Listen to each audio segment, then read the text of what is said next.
दोस्तों, रामचरितमानस पाठ की श्रृंखला में आज हम बालकांड के दोहा नंबर 150 से आगे का पाठ करेंगे।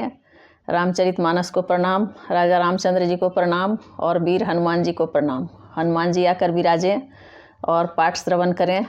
तो आइए आगे का पाठ हम करते हैं। सुनि मृदु गूढ़ रुचिर बर रचना, कृपा सिंधु बोले मृदु बचना। जो कछु रुचि तुम्हारे मन माही, मैं सो दीन सब संशय नाही।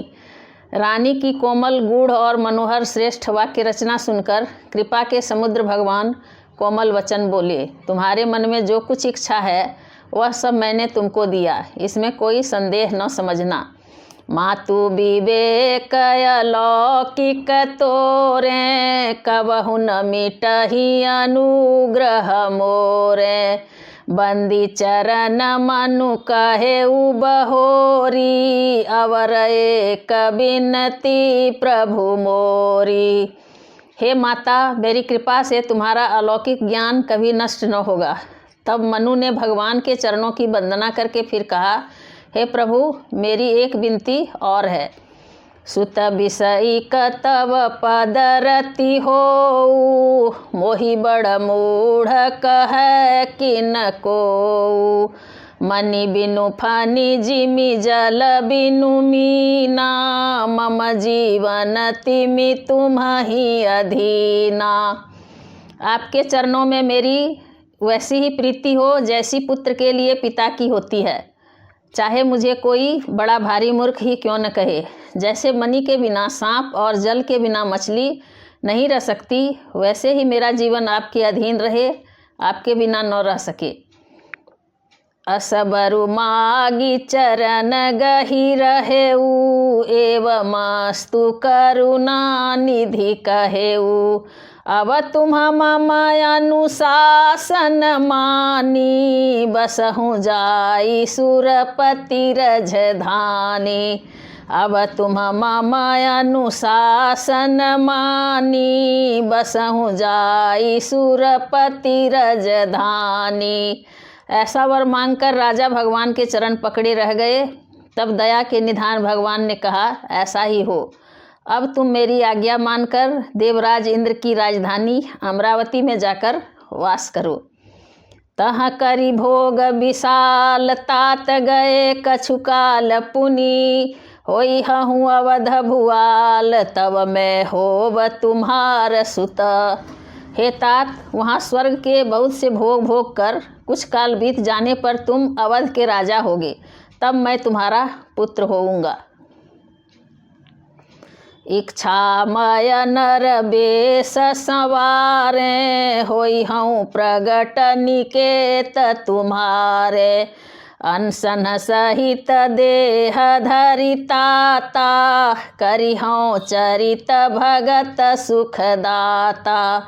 इच्छा निर्मित मनुष्य रूप सजकर मैं तुम्हारे घर प्रकट होऊंगा। हे तात, मैं अपने अंशों सहित देह धारण करके भक्तों को सुख देने वाले चरित्र करूँगा।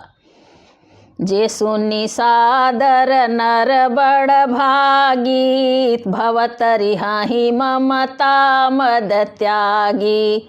आदि शक्ति जहि जग उपजाया, सौ अवतरहि मोरि यह माया।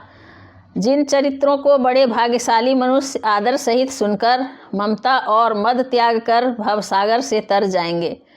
आदि शक्ति यह मेरी स्वरूप भूता माया भी, जिसने जगत को उत्पन्न किया है, अवतार लेगी।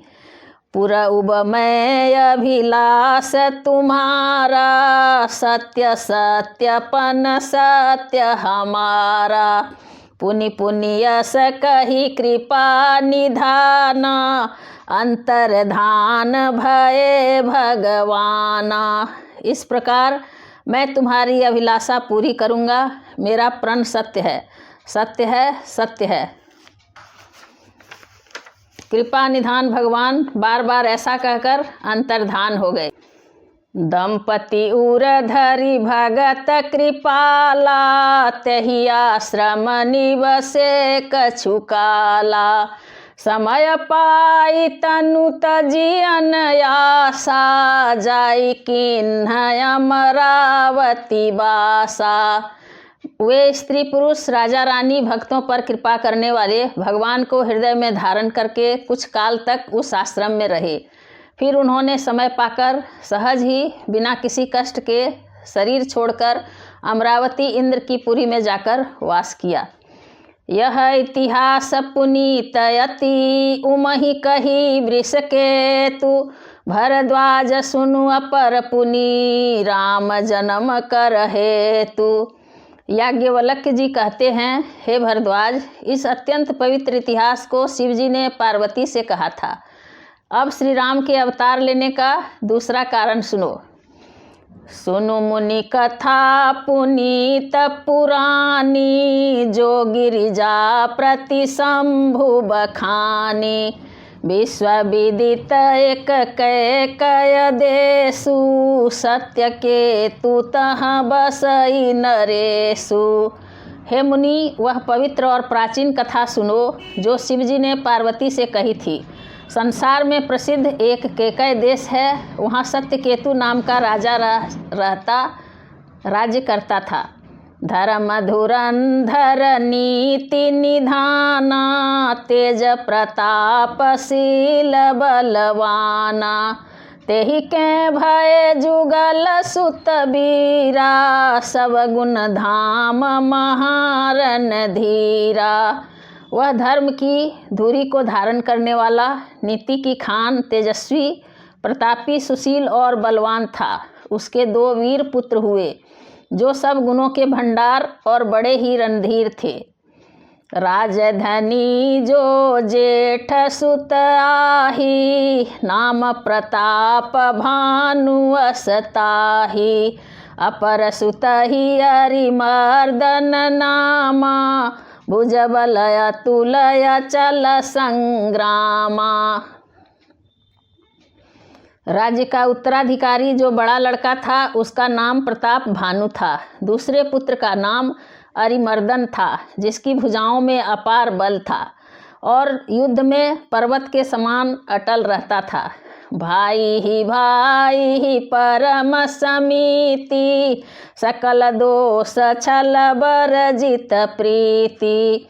जेठे सुत ही राज नृपदीन्हा, हरिहित आपु गवन बन किन्हा। भाई भाई में बड़ा मेल और सब प्रकार के दोषों और छलों से रहित प्रीति थी। राजा ने जेठे पुत्र को राज्य दे दिया और आप भगवान के भजन के लिए वन को चल दिया। जब प्रताप रवि भयउ नृप, फिरी दोहाई देश। प्रजा पालयति वेद विधि, कतहु नहीं अघलेश। जब प्रताप भानु राजा हुआ, देश में उसकी दुहाई फिर गई। वह वेद में बताई हुई विधि के अनुसार उत्तम रीति से प्रजा का पालन करने लगा। उसके राज्य में पाप का कहीं लेश भी नहीं रह गया। निर्पहितकारक सचिव सयाना, नाम धर्म रुचि शुक्र समाना। सचिव सयान बंधु बलबीरा, आपु प्रताप पुंजरन धीरा। राजा का हित करने वाला और शुक्राचार्य के समान बुद्धिमान धर्मरुचि नामक उसका मंत्री था। इस प्रकार बुद्धिमान मंत्री और बलवान तथा वीर भाई के साथ ही स्वयं राजा भी बड़ा प्रतापी और रणधीर था। सेन संग चतुरंग अपारा, अमित सुभट सब समर जुझारा। सेन बिलो किराउ हरसाना, अरुबाजे गह गहे निशाना। साथ में अपार चतुरंगिनी सेना थी, जिसमें असंख्य योद्धा थे जो सब के सब रण में जूझ मरने वाले थे। अपनी सेना को देखकर राजा बहुत प्रसन्न हुआ और घमाघम नगाड़े बजने लगे।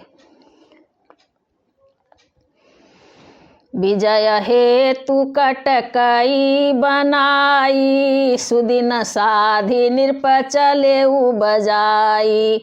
जहाँ तहाँ परी अनेक लड़ाई, जीते सकल भूप बरियाई। दिग्विजय के लिए सेना सजाकर वह राजा शुभ दिन मुहूर्त साधकर और डंका बजाकर चला। जहाँ तहाँ बहुत सी लड़ाइयाँ हुई, उसने सब राजाओं को बलपूर्वक जीत लिया। सप्तदीप भुज बल बस कीन्हे, ले दंड छाड़ी नृपदिन है। सकल यवनी मंडल ते ही काला, एक प्रताप भानु महिपाला। अपनी भुजाओं के बल से उसने सातों द्वीपों को वश में कर लिया और राजाओं से दंड कर लेकर उन्हें छोड़ दिया। संपूर्ण पृथ्वी मंडल का उस समय प्रताप भानु ही एकमात्र चक्रवर्ती राजा था। स्ववश विश्व करि बाहुबल, निजपुर किन्ह प्रवेशु। अर्थ धर्म काम आदि सुख, सेवई समय नरेश। संसार भर को अपनी भुजाओं के बल से वश में करके राजा ने अपने नगर में प्रवेश किया। राजा अर्थ धर्म और काम आदि के सुखों का समयानुसार सेवन करता था। भूप प्रताप भानु बल पाई, काम धेनु भय भूमि सुहाई। सब दुख बरजित प्रजा सुखारी, धर्मशील सुंदर नर नारी। राजा प्रताप भानु का बल पाकर भूमि सुंदर कामधेनु हो गई। उनके राज्य में प्रजा सब प्रकार के दुखों से रहित और सुखी थी और सभी स्त्री पुरुष सुंदर और धर्मात्मा थे। सचिव धर्म रुचि हरि पद प्रीति, निर्पहित हेतु सिखव नित नीति। गुरु सुर संत पितर मही देवा, करई सदा नृप सबके सेवा। धर्म रुचि मंत्री का श्री हरि के चरणों में प्रेम था। वह राजा के हित के लिए सदा उसको नीति सिखाया करता था। राजा गुरु देवता संत पितर और ब्राह्मण इन सब की सदा सेवा करता रहता था। भूप धर्म जे वेद बखाने, सकल करई सादर सुख माने। दिन प्रति देई विविध विधि दाना, सुनई शास्त्र वर वेद पुराना। वेदों में राजाओं के जो धर्म बताए गए हैं, राजा सदा आदर पूर्वक और सुख मानकर उन सब का पालन करता था। प्रतिदिन अनेक प्रकार के दान देता और उत्तम शास्त्र वेद और पुराण सुनता था। नाना बापी कूप तड़ागा, सुमन बाटिका सुंदर बागा। विप्र भवन सुर भवन सुहाए, सब तीर्थन विचित्र बनाए। उसने बहुत सी बावलियाँ, कुएं, तालाब, फुलवाड़ियाँ, सुंदर बगीचे, ब्राह्मणों के लिए घर और देवताओं के सुंदर विचित्र मंदिर सब तीर्थों में बनवाए। जहाँ लगी कहे पुराण श्रुति, एक एक सब जाग। 12 सहस्र सहस्र नृप, किए सहित अनुराग। वेद और पुराणों में जितने प्रकार के यज्ञ कहे गए हैं, राजा ने एक एक करके उन सब यज्ञों को प्रेम सहित हजार हजार बार किया। हृदय न कछु फल अनुसंधाना, भूप विवेकी परम सुजाना। करई जे धर्म कर्म मन बानी, वासुदेव अर्पित नृप ज्ञानी। राजा के हृदय में किसी फल की टोह कामना न थी। राजा बड़ा ही बुद्धिमान और ज्ञानी था। वह ज्ञानी राजा कर्म, मन और वाणी से जो कुछ भी धर्म करता था, सब भगवान वासुदेव के अर्पित करके करता था। चढ़ी बरबाजी बार एक राजा, मृगया कर सब साजी समाजा। विंध्याचल गभीर बन गयऊ, मृग पुनीत बहु मारत भयऊ।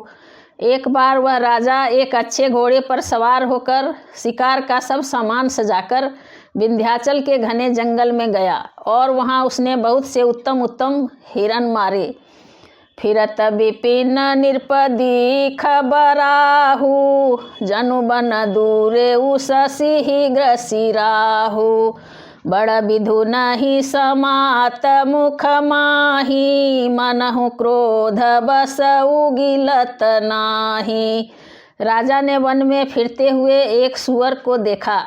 दांतों के कारण वह ऐसा दिख पड़ता था मानो चंद्रमा को ग्रस कर राहु वन में आ छिपा हो। चंद्रमा बड़ा होने से उसके मुंह में समाता नहीं है और मानो क्रोधवश वह भी उसे उगलता नहीं है।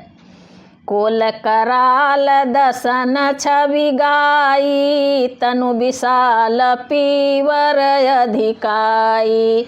घुरु घुरात हयारो पाए, चकित बिलोकत कान उठाए।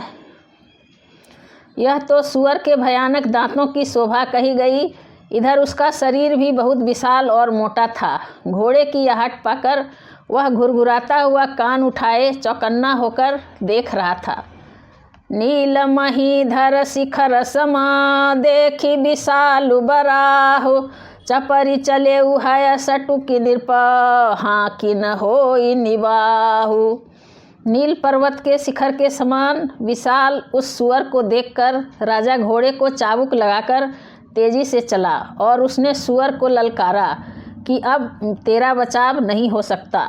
आवत देखी अधिकरव बाजी, चले बराह मरुत गति भाजी। तुरत किन्ह निरपसर संधाना, मही मिली गय बिलोकत बाना। अधिक शब्द करते हुए घोड़े को अपनी तरफ आता देखकर सूअर पवन वेग से भाग चला। राजा ने तुरंत ही बाण को धनुष पर चढ़ाया। सूअर बाण को देखते ही धरती में दुबक गया। तकी तकी तीर महिष चलावा, करी छल सूअर शरीर बचावा। प्रगटत दूरत जाई मृग भागा, ऋषभ भूप चले उसंग लागा। राजा तक तक कर तीर चलाता है, परंतु सूअर छल करके शरीर को बचाता जाता है। वह पशु कभी प्रकट होता और कभी छिपता हुआ भागा जाता था और राजा भी क्रोध के वश में उसके साथ पीछे लगा चला जाता था। गयऊ दूरी घन गहन बराहु, जहाँ नाही न गजबाजी निबाहु।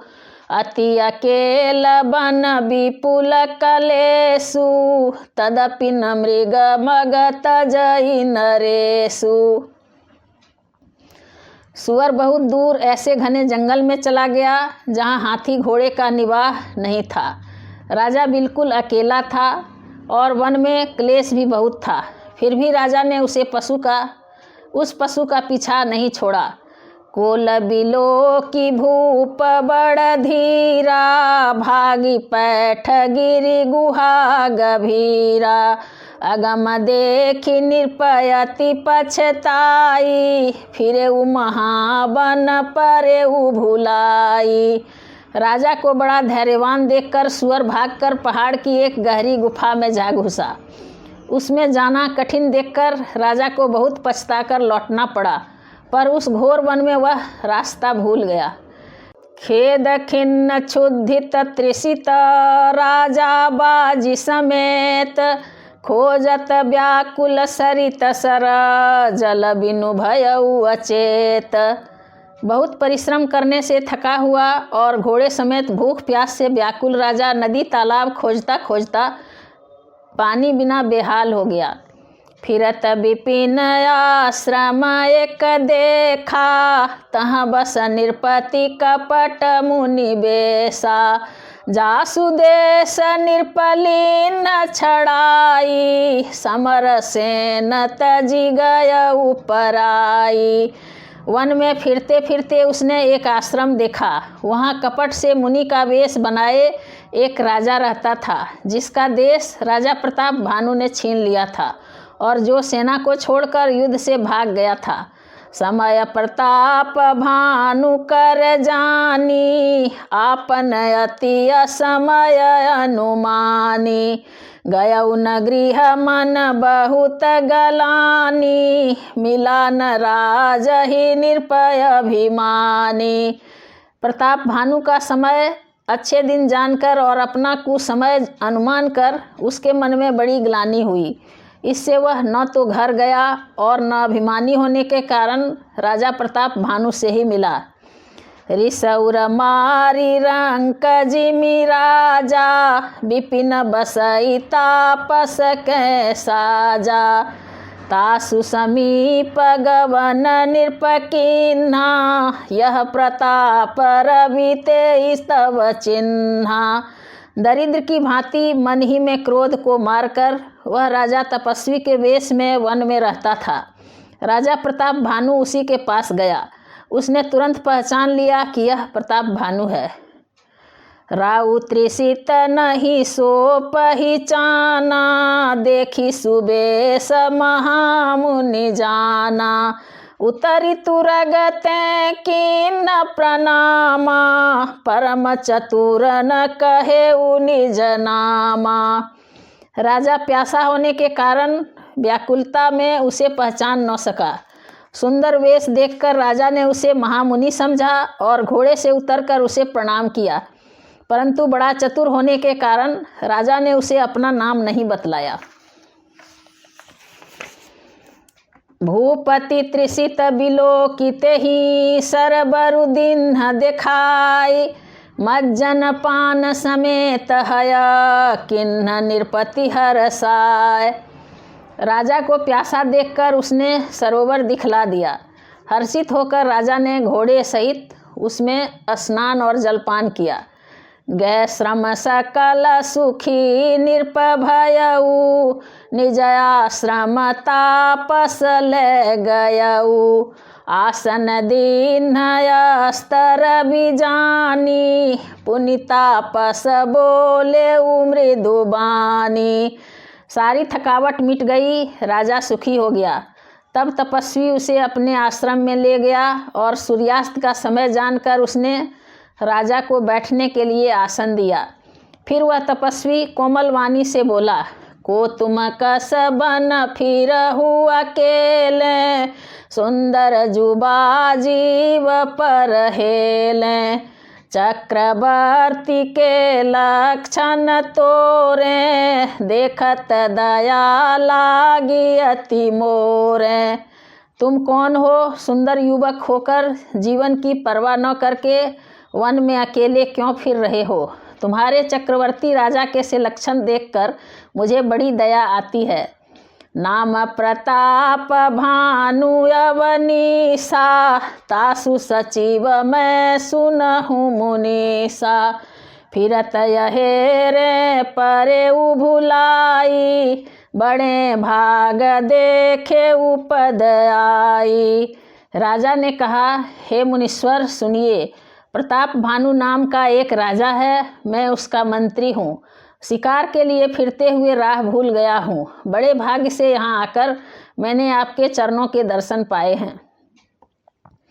हम कहाँ दुर्लभ दरस तुम्हारा, जानत हो कछु भल हो निहारा। कह मुनि तात भयउ अंधियारा, जो जन सतरी नगरु तुम्हारा। हमें आपका दर्शन दुर्लभ था, इससे जान पड़ता है कुछ भला होने वाला है। मुनि ने कहा, हे तात, अंधेरा हो गया, तुम्हारा नगर यहाँ से 70 योजन पर है।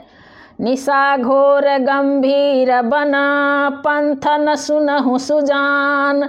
बसहु आजु अस जानी तुम्हा, जाएहु होत बिहान। हे सुजान सुनो, घोर अंधेरी रात है, घना जंगल है, रास्ता नहीं है, ऐसा समझकर तुम आज यहीं ठहर जाओ, सवेरा होते ही चले जाना। तुलसी जसी भवतव्यता, तैसी मिलई सहाय। आपनु आवई ताहि पही, ताहि तहाँ ले जाए। तुलसीदास जी कहते हैं, जैसी भवितव्यता होनहार होती है, वैसी ही सहायता मिल जाती है। या तो वह आप ही उसके पास आती है या उसको वहाँ ले जाती है। भले ही नाथ आय सुधरि सीसा, बांधि तुरग तरु बैठ महिषा। नृप बहु भांति प्रसन्न से उताही, चरण बंदी निज भाग्य सराही। हे नाथ, बहुत अच्छा, ऐसा कहकर और उसकी आज्ञा सिर चढ़ाकर घोड़े को वृक्ष से बांधकर राजा बैठ गया। राजा ने उसकी बहुत प्रकार से प्रशंसा की और उसके चरणों की वंदना करके अपने भाग्य की सराहना की। पुनि बोले मृदु गिरा सुहाई, जानी पिता प्रभु करऊँ ढिठाई। मोहि मुनि ससुत सेवक जानी, नाथ नाम निज कहूँ बखानी। फिर सुंदर कोमल वाणी से कहा, हे प्रभु, आपको पिता जानकर मैं ढिठाई करता हूँ। हे मुनीश्वर, मुझे अपना पुत्र और सेवक जानकर अपना नाम धाम विस्तार से बतलाइए। तेहि न जान निरप ही सो जाना, भूप सुहृद सो कपट सयाना। बैरी पुनि छत्री पुनि राजा, छल बल कीन्ह चहई निज काजा। राजा ने उसको नहीं पहचाना, पर वह राजा को पहचान गया था। राजा तो शुद्ध हृदय था और वह कपट करने में चतुर था। एक तो बैरी, फिर जाति का छत्री, फिर राजा। वह छल बल से अपना काम बनाना चाहता था। समुझी राज सुख दुखित राती, अवायन लई वसुल गई छाती। सरल बचन नृप के सुनि काना, बैर सम्हारी हृदय हरसाना। वह शत्रु अपने राज्य सुख को समझ करके दुखी था। उसकी छाती कुम्हार के आवे की आग की तरह भीतर ही भीतर सुलग रही थी। राजा के सरल वचन कान से सुनकर अपने वैर को याद कर वह हृदय में हर्षित हुआ। कपट बोरी बानी मृदुल बोले उजुगुति समेत, नाम हमार भिखारी अब निर्धन रहित निकेत। वह कपट में डुबोकर बड़ी युक्ति के साथ कोमल वाणी बोला, अब हमारा नाम भिखारी है, क्योंकि हम निर्धन और अनिकेत घर द्वारहीन हैं। आज कथा इतनी भई सुनहु वीर हनुमान, रामायण बैकुंठ गई विदा होहु हनुमान। सियावर रामचंद्र की जय, पवन सुत हनुमान की जय, उमापति महादेव की जय।